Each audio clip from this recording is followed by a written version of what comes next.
Assalamualaikum warahmatullahi wabarakatuh. Ketemu lagi dengan saya. Kali ini kita akan membahas materi dari mata kuliah hukum perburuhan.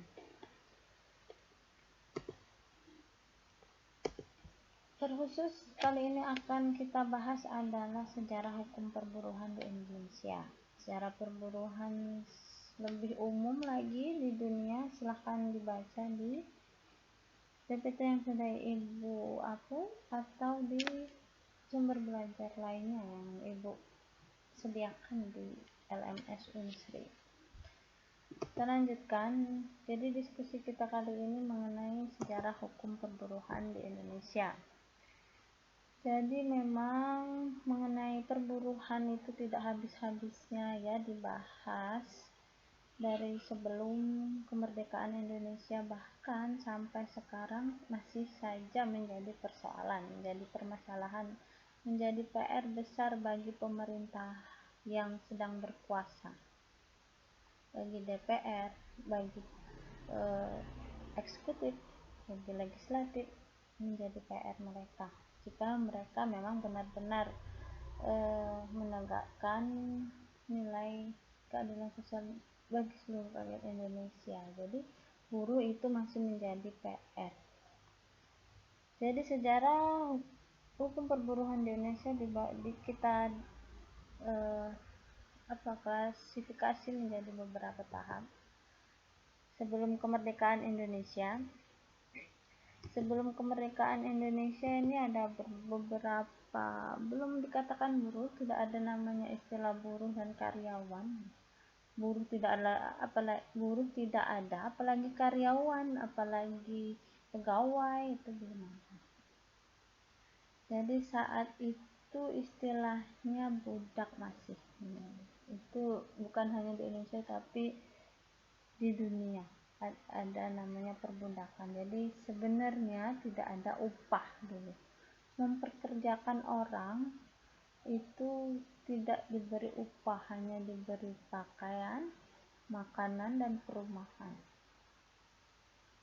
Kalau di beberapa tempat yang dijadikan budak itu adalah orang-orang yang dianggap lebih rendah kastanya dari majikan.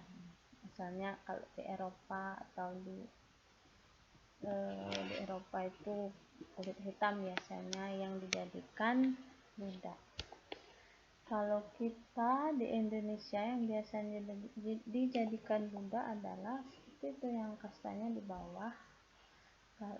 Kalau masa kerajaan, rakyat jelata dijadikan budak raja, dan keturunan-keturunannya yang berdarah biru adalah majikannya. Jadi tadi ya tidak ada makanan, tidak ada upah, adanya cuma makanan, pakaian, perumahan. Tidak hanya itu saja. Jadi saat itu budak itu bukan hanya menyumbangkan dirinya, tenaganya, pikirannya, tapi juga sampai kepada nyawanya hidup dan mati untuk majikan. Karena ada di sebuah tempat di Indonesia itu di Sumba di sini. Jadi saat itu adatnya adalah ketika seorang raja meninggal, maka akan ada 100 orang budak yang harus dibunuh, mengorbankan dirinya dengan maksud agar sang raja di dunia sana mempunyai cukup pengiring, pelayan, dan pekerja. Itu zaman sebelum kemerdekaan. Nanti yang budak-budak itu dimaksudkan untuk menjadi pengiring, pelayan di sana.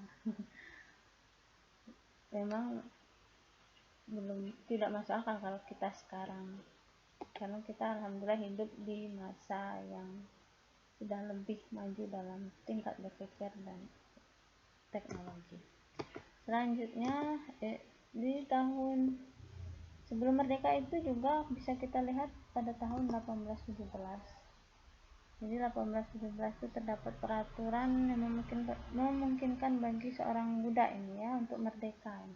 Ada ternyata dimungkinkan budak untuk merdeka. Contohnya seperti ini, budak yang pernah mengikuti tuannya ke benua lain, ia menjadi merdeka sepulangnya dari negeri tuannya. Dia mengikuti tuannya ke benua lain, misalnya si budak ini adalah majikan budak itu orang Eropa. Dia mengikuti majikannya ke Eropa. Dia menjadi merdeka sepulangnya dari negeri tuannya. Kembali lagi ke Indonesia, dia merdeka.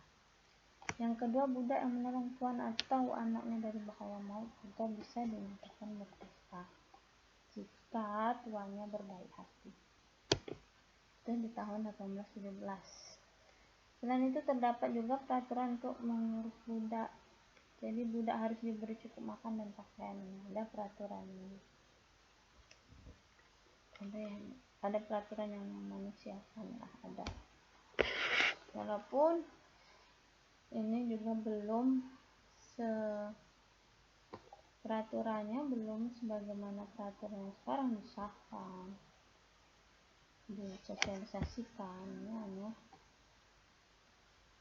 apa berlaku pada orang-orang yang tahu. Berlaku, tidak semuanya bisa memberlakukan peraturan. Selanjutnya, ini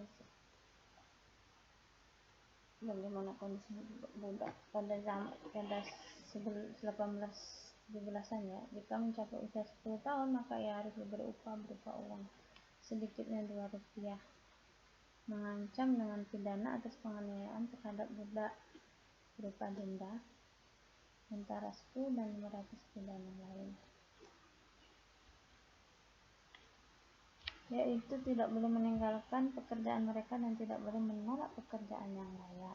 Jadi tetap si budaknya tidak boleh menolak pekerjaan. Ada lumayan lebih maju peraturan-peraturan. Nah, ini selanjutnya di tahun 1854. Ini sebagai, kalau kita melihat sejarah hukum perburuhan dunia itu di tahun 1850-an sampai 1870-an itu Belanda memang sudah mulai didiskusikan mengenai hukum perburuhan. Nah, di tahun 1870 baru dirancang peraturan-peraturan mengenai perburuhan.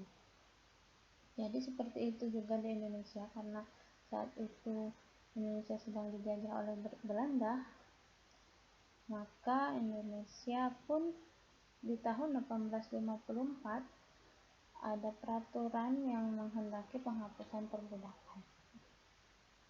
Jadi perbudakan itu ditargetkan tahun 1860 dihapuskan. Namun ternyata prakteknya tidak secepat itu. Prakteknya berangsur-angsur.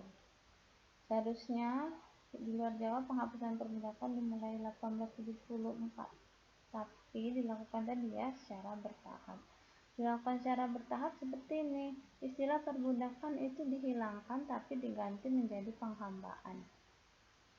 Nah, penghambaan itu kemudian sistemnya si majikan menetapkan uang yang dipandang ini sebagai pinjaman dari budak tadi, dari hambanya tadi kepada si majikan, si pemilik ini.